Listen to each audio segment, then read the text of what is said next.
चलो तो मेरे प्यारे दोस्त स्टूडेंट, आप लोग हमारे जो इलेक्ट्रिसिटी चैप्टर का करंट इलेक्ट्रिसिटी क्लास 10th का जो मैं वीडियो अपलोड कर रहा हूँ, पार्ट 1 किया हूँ, पार्ट 2 किया हूँ, पार्ट 3 में अब मैं आपको, चूँकि पिछले क्लास में करंट ये आपका मैं यानी पिछले वीडियो में ये क्लियर कर दिया था किस चीज़ को, तो सीरीज कॉम्बिनेशंस ऑफ रेजिस्टेंस को क्लियर कर दिया था। इस क्लास में मैं आपको क्लियर करूंगा पैरेलल कॉम्बिनेशंस ऑफ रेजिस्टेंस। ठीक है, उसके बाद बात करेंगे पैरेलल कॉम्बिनेशंस ऑफ रेजिस्टेंस के बाद बात करेंगे कि हमारा हाउस होल्ड वायरिंग कैसा होता है वो सब। ठीक है, कुछ इस बात तो यहाँ पे सबसे पहले बात करते हैं हम लोग कि पैरेलल कॉम्बिनेशंस ऑफ रेजिस्टेंस क्या होता है।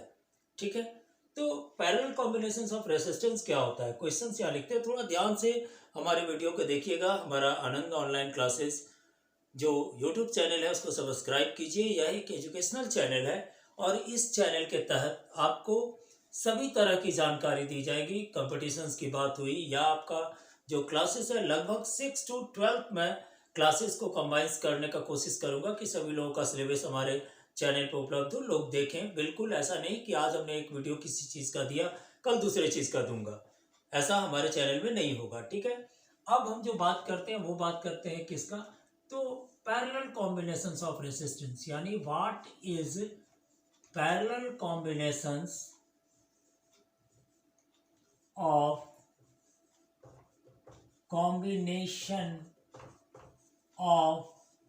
रेजिस्टेंस।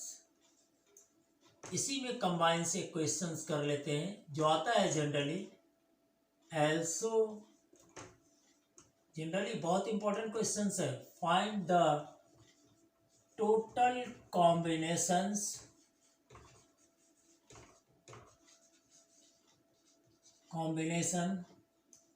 ऑफ रेजिस्टेंस या टोटल रेजिस्टेंस, कॉम्बिनेशंस नहीं कीजिए। also find total resistance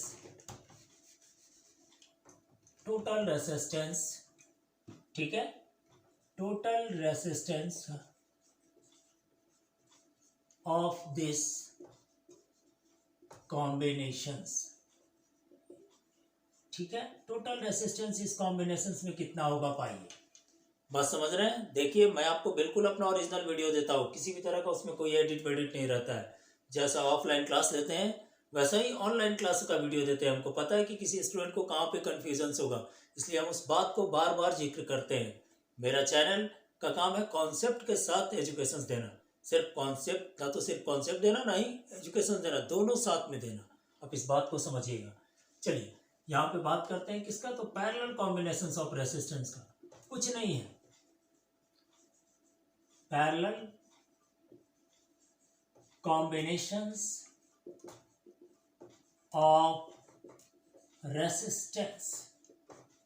ठीक है, इसमें क्या करेंगे, तो भाई आराम से क्या कर दीजिए, सब रेसिस्टेंस के फर्स्ट पोल को एक साथ टाइट कर दीजिए और सेकंड पोल को एक साथ टाइट कर दीजिए। क्योंकि किसी रेसिस्टेंस में तो दो पोल होता है, फर्स्ट पोल और सेकंड पोल। फर्स्ट पोल को एक साथ लेकर के टाइट कर देंगे टुगेदर और सेकंड पोल को एक साथ टाइट कर देंगे टुगेदर। इसमें इलेक्ट्रिसिटी जो जाएगा वो अनइक्वल जाएगा। यदि 3 रेसिस्टेंस लेंगे, 3 रेसिस्टेंस को लेते हैं, तो इलेक्ट्रिसिटी हमारा अनइक्वल यानी I1 I2 I3 जाएगा, लेकिन पोटेंशियल डिफरेंस इसमें इक्वल जाता है। ठीक आपका किसका अपोज होता है, तो सीरीज कॉम्बिनेशंस का अपोज होता है। क्योंकि आपने देखा होगा कि सीरीज कॉम्बिनेशंस में पोटेंशियल डिफरेंस अनइक्वल गया था और इलेक्ट्रिसिटी आपका इक्वल गया था। ठीक है, चलिए तो यहाँ पे लिखें when if in parallel combinations of resistance, parallel combination of resistance, in parallel combinations of resistance, all resistance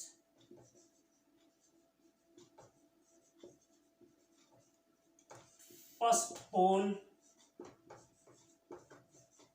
and all resistance first pole and all resistance second pole combines together combines together, then it is called parallel combinations of resistance. समझ रहे हैं बात को? यानी इसको क्या कहेंगे? Parallel combinations of resistance कहेंगे. किसको कहेंगे भाई? तो in parallel combinations of resistance, all resistance first pole and all resistance second pole combines together, then it is called parallel combinations of resistance. Screenshot इसका ले लीजिएगा आप लोग.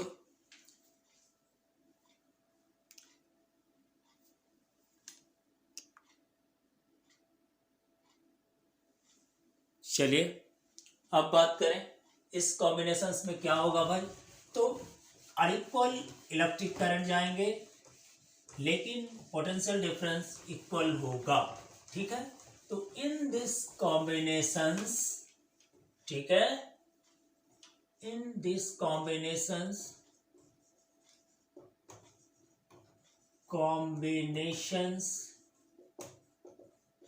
combinations the electric current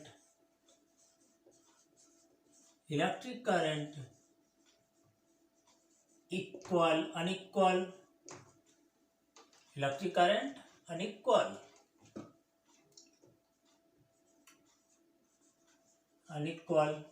but potential difference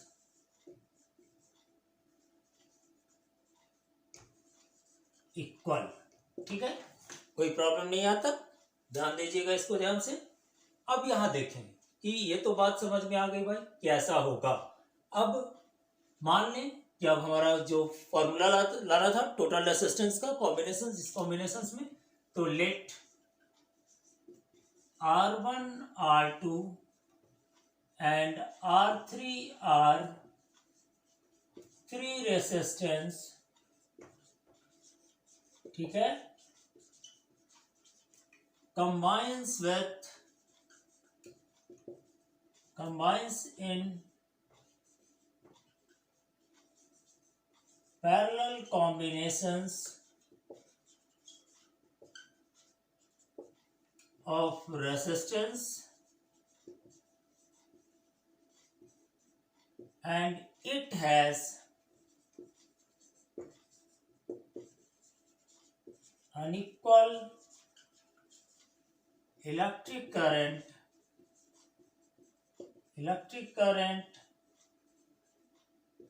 I1, I2 and I3 and equal potential difference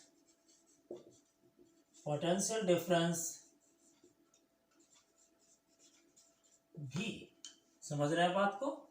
late R1 R2 R3, यहां से देखिए late R1 R2 R3 resistance combines in parallel combinations of resistance and it has unequal electric current I1 I2 I3 and equal potential difference भी. Screenshot ले लीजिए इसका.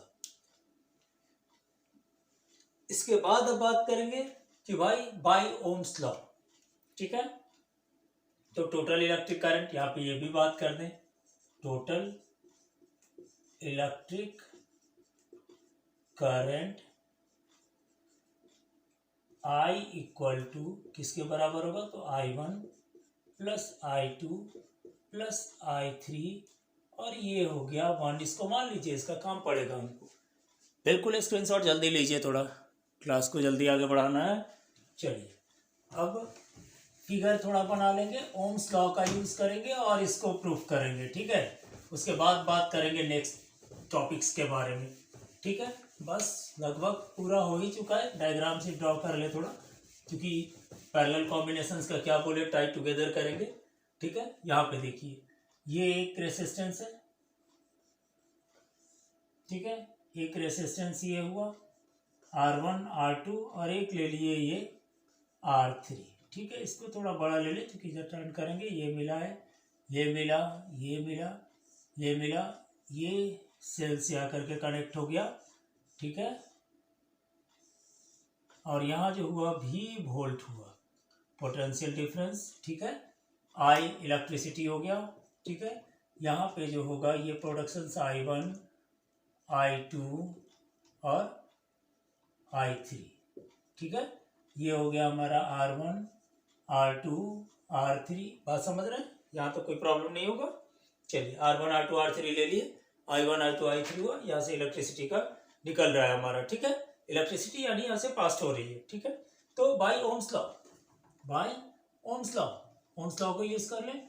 Ohms आप बहुत काम किए थे भाई, लॉ ही दे दिए थे तो अब आप समझ जाइए कि कितना बड़ा काम किए थे। ओम्स लॉ क्या हो गया भाई, तो फॉर्मूला देखिए, I1 equal to VR1, I1 equal to VR1, चूंकि since R equal to V by I, तो यहाँ पे जो हुआ V इक्वल टू, ठीक है, I equal to V by R, ठीक है, I इक्वल टू हो गया यहाँ पे। उसके बाद सेकेंड वाला हुआ I2 equal to V by R1, ये हो गया 2 मान लीजिए, इसको मान लीजिए 3 और इसको मान लीजिए I3 equal to V R3, इसको मान लीजिए 3। एडिंग कीजिए, एडिंग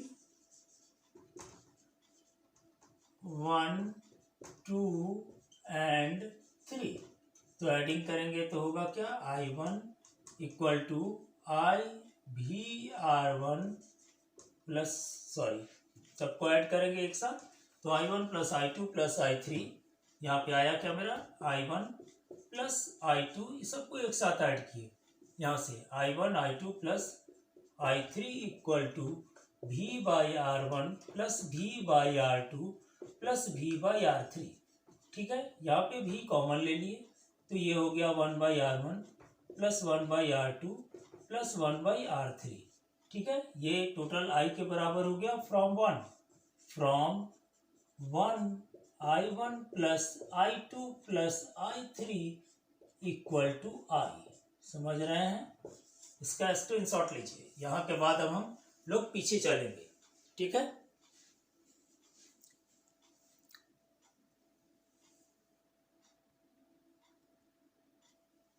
समझ रहे हैं बात को।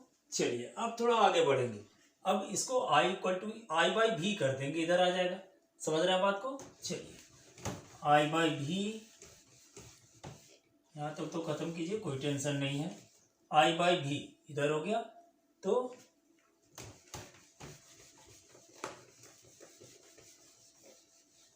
I by V equal to 1 by R1 plus 1 by R2 plus 1 by R3।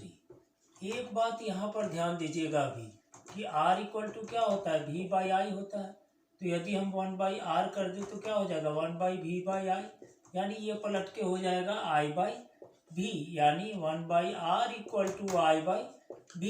तो यहाँ पे दे दिए 1 by R equal to 1 by R1 plus 1 by R2 plus 1 by R3, ठीक है।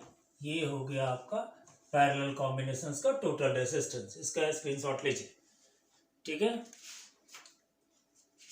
ध्यान दीजिएगा, इस पर न्यूमेरिकल करेंगे बाद में, पहले अभी इसको कर लें इतना, ठीक है। चलिए अब बात करते हैं घर में वायरिंग का। तो भाई आपके घर में एक बात गौर कीजिएगा, घर में जो वायरिंग होता है वो किस तरह का रहता है। तो देखिए हमारे यहाँ जो कॉम्बिनेशंस होता है या वायरिंग होती है वो दो तरह का होता है, एक सीरीज कॉम्बिनेशंस में होता है, एक पैरेलल कॉम्बिनेशंस में होता है। तो कॉमन सेंस सोच सकते हैं कि हम लोग सीरीज कॉम्बिनेशंस में क्या होता है कि एक यदि बल्ब बंद हुआ तो बिल्कुल सब सर्किट ही बंद हो जाएगी। तो हमारे घर में ऐसा तो होता नहीं है, एक यदि बल्ब बंद हुआ तो ऐसा नहीं होता है कि पूरे रूम का सर्किट या फैन का बंद हो गया, इस तरह का कोई प्रॉब्लम क्रिएट नहीं होता। यानी हमारे घर में जो आपका कॉम्बिनेशंस होता है या इलेक्ट्रिकल इंस्ट्रूमेंट जुड़े रहते हैं वो हमारा पैरेलल कॉम्बिनेशंस में जुड़ा रहता है। तो सीरीज कॉम्बिनेशंस और पैरेलल कॉम्बिनेशंस में कुछ खराबी है, क्योंकि आप देखे होंगे कि सीरीज कॉम्बिनेशंस में यदि सीरीज कॉम्बिनेशंस यदि होता है तो वहाँ पे पहला तो एक इंस्ट्रूमेंट वर्क करना बंद किया तो दूसरा इंस्ट्रूमेंट बंद करेगा, ठीक है, सब इंस्ट्रूमेंट बंद हो जाएगा। लेकिन पैरेलल में ऐसा नहीं होता है, वो भी इसका दोनों के बीच डिफरेंसेज हुआ, पैरेलल में एक इंस्ट्रूमेंट वर्क करेगा तो टोटल, यदि खराब होता है बीच में कोई भी सर्किट में, तो टोटल इंस्ट्रूमेंट काम करता रहेगा। यदि बल्ब फ्यूज हो गया तो आपका फैन जो है वो बिल्कुल काम करता रहेगा, ठीक है। दूसरी बात होती है, आपको भी हम बात करेंगे कि भाई वोल्टेज का प्रॉब्लम, क्योंकि जो सीरीज कॉम्बिनेशन में होता है डिस्ट्रीब्यूशन ऑफ वोल्टेज जाता है, ठीक है। लेकिन पैरेलल में क्या जाता है, एक कांस्टेंट वोल्टेज जाता है, जिसके कारण इलेक्ट्रिसिटी का सप्लीमेंट सीरीज कॉम्बिनेशन में ठीक नहीं होता है, जबकि पैरेलल कॉम्बिनेशन में बहुत सही होता है। इसीलिए वोल्टेज डिपिंग की जो प्रॉब्लम होती है सीरीज कॉम्बिनेशन में होता है, पैरेलल कॉम्बिनेशन में रेयर केसेस मिलते हैं, ठीक है। ये तो हो गया फायदा या खराबी, ठीक है, एक इंस्ट्रूमेंट वर्क करेगा। अब हम लोग बात करते हैं इलेक्ट्रिक पावर पे। तो इलेक्ट्रिक पावर क्या है, तो जो भी आप वर्क करते हैं, तो इलेक्ट्रिक फील्ड में जो वर्क डन की जाती है पर यूनिट टाइम, उसको हम लोग कहते हैं कि वो क्या है, इलेक्ट्रिक पावर है। तो व्हाट इज इलेक्ट्रिक पावर, एक क्वेश्चन है यहाँ पे, इंपॉर्टेंट क्वेश्चन है, थोड़ा सा इस पे ध्यान दीजिएगा, ठीक है। थोड़ा मेरे वीडियो को आप लोग श्योर एंड सर्टेन लाइक करते रहिएगा और सब्सक्राइब मेरे चैनल को कर दीजिए, अच्छा रहेगा ज़्यादा आपको, क्योंकि हमारे हर तरह का वीडियो आपको मिलता रहेगा। व्हाट इज इलेक्ट्रिक पावर, ठीक है। तो बस कुछ नहीं, ज़्यादा मेहनत करना ही नहीं है, छोटा सा बात लिखना है, इलेक्ट्रिक पावर। इलेक्ट्रिक पावर, तो in electric field, in electricity, चलो electricity, the work done in electric field per unit time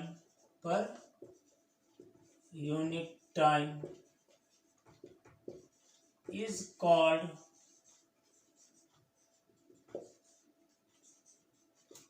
electric power, ठीक है। यानी क्या बोले हम, इलेक्ट्रिक पावर इक्वल टू क्या हो गया, तो वर्क बाय टाइम, यानी P equal to W by T, P equal to W by T, ठीक है। Power equal to work done by time, थोड़ा इसको ध्यान दीजिएगा, बिल्कुल सिंपल मोड में लिखे हैं, वर्क डन बाय टाइम, ठीक है, समझ रहे हैं बात को। अब इसका एसआई यूनिट क्या होगा, तो एसआई यूनिट क्या होता है, तो एसआई यूनिट जूल पर सेकेंड, या क्या होता है, तो वाट होता है, ठीक है, बात समझ रहे हैं। और बड़ा बड़ा स्केल में हम लोग क्या बात करते हैं, तो किलोवाट का बात करते हैं। तो किलोवाट क्या होता है, तो 1000 वाट के बराबर होता है, 1 किलोवाट इक्वल टू 1000 वाट के बराबर हुआ, और ये हो गया आपका एसआई यूनिट, ठीक है, किसका, तो पावर का, बात समझ रहे हैं। चलिए इसका स्क्रीनशॉट ले लीजिए।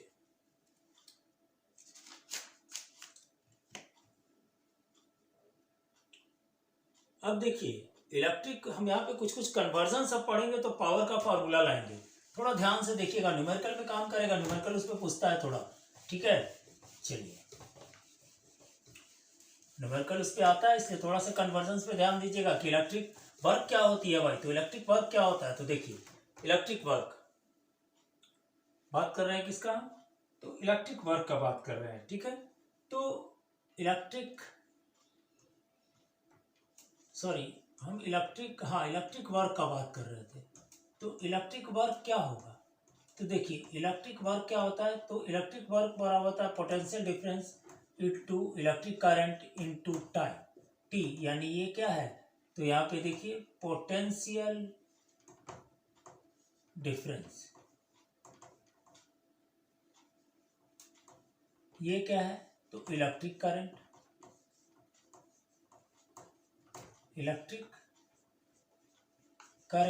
और ये क्या है, तो टाइम, ठीक है, टाइम, ये हो गया पोटेंशियल डिफरेंस, ये हो गया इलेक्ट्रिक करंट, और ये हो गया टाइम, BIT। तो एक बात देखिए, यदि हम लोग P इक्वल टू देते हैं क्या, तो P इक्वल टू क्या होता है, तो P इक्वल टू W/T। तो एक बात देखिए VIT हो गया, अब IT वर्क, तो VI, यानी P equal to V into I, पहला है अब ओम्स लॉ के द्वारा ये पहला फॉर्मूला आया। अब ओम्स लॉ के द्वारा R equal to V by I होता है, तो यानी V इक्वल टू क्या कह सकते हैं, तो आई आर। तो यहाँ पे बैठा दिए P इक्वल टू V के जगह पे आई आर तो इंटू आई, तो ये हो गया P equal to I square R, यानी ये आया मेरा सेकेंड फार्मूला। ठीक है, और एक थर्ड फार्मूला आएगा। हम यहाँ क्या करेंगे, आई के जगह पे अब वैल्यू रख देंगे V बाई आर, तो थर्ड फार्मूला आया V इक्वल टू आई के जगह पर क्या रख दिए, तो V बाई आर, तो V by R into V यानी V स्क्वायर बाई आर, यानी P equal to V square by R. समझ में आ रहा है, ये थर्ड फार्मूला आया। ठीक है, तो यानी हमारे पास पावर निकालने का तीन फार्मूला, तीन तरह से रिप्रेजेंटेशंस करके हम लोग निकालते हैं। ठीक है, कोई दिक्कत नहीं है इसको। अब हम लोग बात करते हैं यहाँ पे, यानी पावर निकालने का हम आपको तीन फार्मूला बताए। अब थोड़ा सा आगे बढ़ेंगे तो किलोवाट आवर क्या होता है, यहाँ पे एक समझ लें, 1 यूनिट कहते हैं इसको। 1 किलोवाट एनर्जी क्या है, इसका स्क्रीनशॉट ले लीजिए।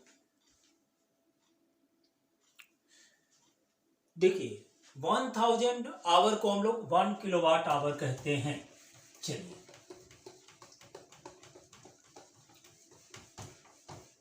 किसको 1 किलोवाट आवर कहते हैं, तो 1 किलोवाट आवर को 1 यूनिट कहा जाता है। ठीक है, ये एनर्जी का यूनिट है। समझ में अब बात आ रही है। तो what is the unit of electrical energy, questions यहाँ पे लिखे हैं, what is the unit of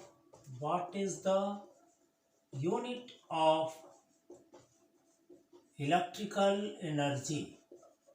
electrical energy क्या यूनिट है इलेक्ट्रिकल एनर्जी का, तो देखिए, तो किलोवाट आवर और unit, kilowatt hour is the unit of electrical energy. ठीक है, kilowatt hour is the unit of electrical energy. Clear है ये। अब यहाँ पे देखिए, जैसे हम बात करें कि convert kilowatt hour in joule. ठीक है, तो जूल में, क्योंकि किलोवाट आवर जो है वो क्या है, तो आपका एक प्रकार का एनर्जी भी है, यानी एनर्जी ही वर्क ही है। तो किलोवाट आवर यानी क्या, तो किलोवाट आवर यानी 1 किलोवाट इंटू 1 आवर। ठीक है, तो 1 किलोवाट बराबर 1000 इंटू 60 यानी ये हो गया 36 इंटू 10 पर पावर 2 3 5। ठीक है, 10 पर पावर 5 जूल, यानी यदि इसको स्टैंडर्ड यूनिट में, तो 3.6 इंटू 10 पर पावर 6 जूल स्टैंडर्ड फॉर्म में चेंज कर दिए, किलोवाट आवर 1। समझ रहे हैं। अब ये जो हो गया वो इलेक्ट्रिकल एनर्जी का 1 किलोवाट आवर का वैल्यू होता है, जिसका हम लोग अभी देखे। ठीक है, अब क्वेश्चन होता है कि हमारे यहाँ बिजली बिल कैसे आता है, तो हमारे यहाँ कैसे आता है, तो पर यूनिट के हिसाब से हमारे यहाँ बिजली बिल आती है। उसके बारे में भी, उस पर भी क्वेश्चन बात करेंगे।